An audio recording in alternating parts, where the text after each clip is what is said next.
Assalamualaikum warahmatullahi wabarakatuh. Alhamdulillah rabbil alamin. Allahumma shalli wa sallim ala sayyidina Muhammad wa ala alihi wa sahbihi wa ahli baitihi wa ummatihi wa dzurriyyatihi ila yaumiddin. Amma ba'du, fala haula wala quwwata illa billahil aliyyil azim.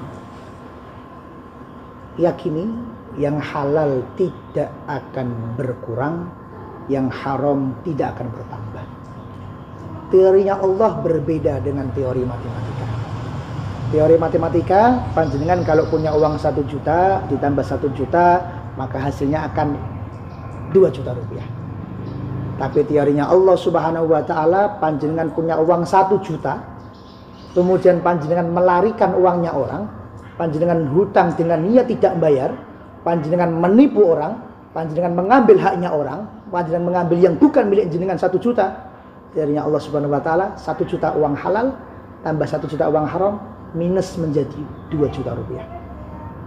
Tidak mungkin terjadi orang yang suka ngemplang, orang yang suka hutang tapi tidak membayar, orang yang melarikan haknya orang lain kemudian dia jadi kaya. Tidak ada ceritanya, dan saya jamin tidak mungkin terjadi.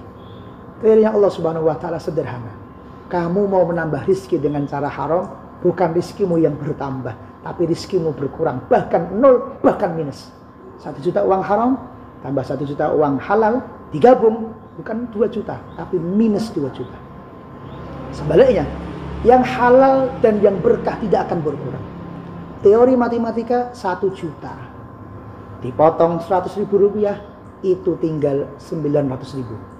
Tapi teorinya Allah Subhanahu wa Ta'ala, 1 juta dipotong 100.000 rupiah untuk sedekah, untuk diberikan kepada para orang alim, untuk diberikan kepada orang tua kita, diberikan kepada guru, diberikan kepada orang yang membutuhkan, diberikan sebagai nafkah dan lain sebagainya. Dengan niat-niat yang baik, dengan niat-niat yang bagus, uang kita 900.000 rupiah sisanya. Yang 100.000 ini minimal akan dikalikan oleh Allah 10 kali lipat, sehingga 100.000 menjadi 1 juta.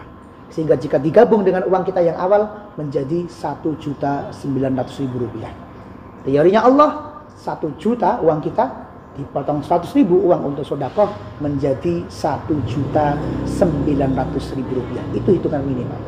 Belum nanti nikmat-nikmat yang lain berupa kesehatan, berupa rezeki, berupa selamat dari musibah, berupa terkabulnya keinginan kita, dan lain-lain sebagainya. Sejalan dengan firman Allah Subhanahu wa Ta'ala, "May yattaqillaha yaj'al lahu makhraja." Dalam menjelaskan ayat ini, suatu ketika ada seorang pemuda yang datang kepada Syekh Mutawalli Asy-Sya'rawi. Syekh Mutawalli Asy-Sya'rawi ini adalah ulama pakar tafsir, gurunya Habib Ali Zainal Abidin Al-Jufri, ulama internasional. Beliau punya guru namanya Syekh Mutawalli Asy-Sya'rawi, orang Mesir, yang tafsir-tafsirnya diakui oleh seluruh ulama Ahlus Sunnah wal Jamaah di seluruh dunia. Suatu ketika ada seorang pemuda datang kepada Syekh Mutawalli, "Wahai Syekh, wahai guru, wahai kiai, saya ini seorang yang punya gaji saya banyak." Ibarat kata orang Solo gajinya 10 juta. Kan sudah besar itu sekelas orang Solo. Gaji saya 10 juta. Secara hitung-hitungan matematika, saya untuk membiayai istri saya, untuk kredit rumah, untuk kredit mobil, untuk kredit ini, hitungan matematika cukup. Tapi keadaan saya ini ternyata kok enggak.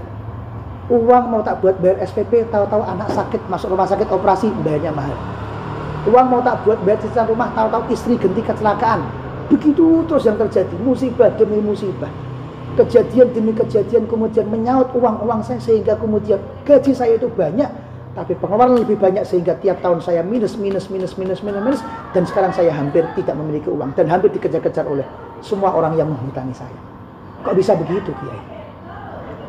Tanpa berpanjang lebar, Syekh Mutawalli hanya menanyakan satu hal saja. Apa itu? "Mas, kerjamu kerja apa?" Akhirnya si pemuda ini mengatakan, "Saya kerja di bidang ini, Kiai, bidang yang haram." Tidak saya sebutkan. "Saya kerja di bidang ini, Kiai, kerja di bidang yang haram, kerja di bidang yang penuh riba, kerja di bidang yang ada tipu muslihat, kerja di bidang penipuan, kerja di bidang barang-barang yang diharamkan oleh Allah, kerja dan lain sebagainya." Maka kemudian kata Syekh Mutawalli Asy-Sya'rawi, "Solusinya satu, Mas." "Apa, Kiai?" "Solusinya kamu berhenti dari pekerjaan kamu." Coba ini kalau solusi tersebut diajukan ke kita. Teori kita, teori matematika, teori hitung-hitungan akal kita, punya gaji 10 juta saja hutangi di mana-mana.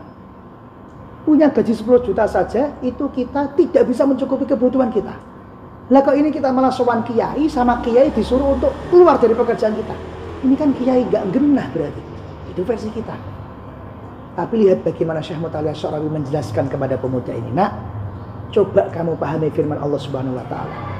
Allah Subhanahu wa taala berfirman, "May yattaqillaha yaj'al lahu makhraja." May yattaqillah, orang yang bertakwa kepada Allah, yaj'al lahu makhraja. Allah menjadikan dia mendapatkan solusi dari Allah. Lihat, Allah menyebutkan takwa dulu atau solusi dulu. May yattaqillaha yaj'al lahu makhraja. Takwa dulu atau makhraja dulu? Takwa dulu atau solusi dulu? Maka Allah menjanjikan solusi setelah adanya takwa. Kata Allah Subhanahu wa taala, "May yattaqillah." Kamu takwa dulu. Kerjamu beresi dulu. Syariatnya jalankan dulu. Dosamu tinggalkan dulu.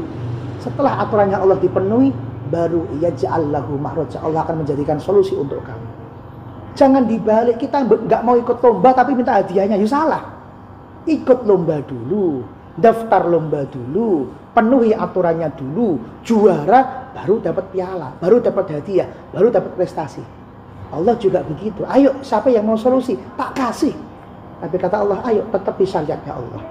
Tetapi syariatnya Allah. Jauhi perkara-perkara yang haram, jauhi perkara-perkara yang penipuan, jauhi perkara-perkara yang haram, maka rezeki kita akan ditingkatkan oleh Allah Subhanahu wa taala. Maka pemuda tadi menuruti saran Syekh Mutawalli Sya'rawi, dan sekarang pemuda tersebut menjadi pemilik penerbit terbesar di seluruh dunia yang berada di negeri Mesir sana. Kenapa?